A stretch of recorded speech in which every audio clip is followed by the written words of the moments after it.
वो जिना से बचाने के लिए क्या क्या तरकीबें इस्तेमाल हो रही हैं।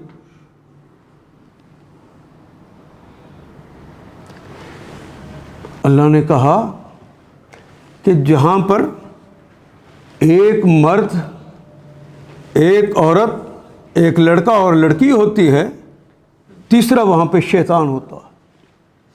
ये रसूलुल्लाह ने कहा। क्या रसूलुल्लाह अपने पास से कह रहे होते हैं?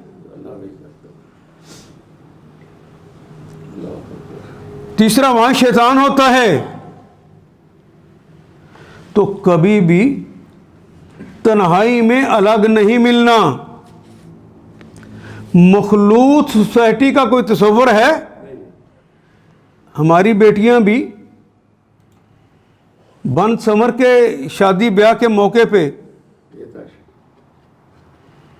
मर्दों के सामने नहीं ना जाती,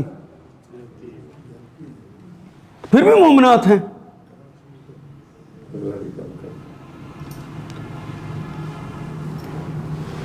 एक तो औरत होती ही खूबसूरत है, ऊपर से उसने श्रृंगार किया हो,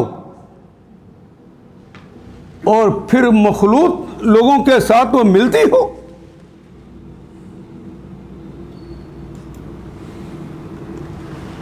तो बदकारी के मौके बढ़ जाते हैं। इसलिए अल्लाह ने यह नहीं कहा यहाँ पर कि तुम ज़िना न करना, कहा ज़िना के करीब भी ना फटना। वो तमाम मुहर्रकात जो ज़िना के करीब ले जाते हैं उनसे दूर रहना, मर्द भी और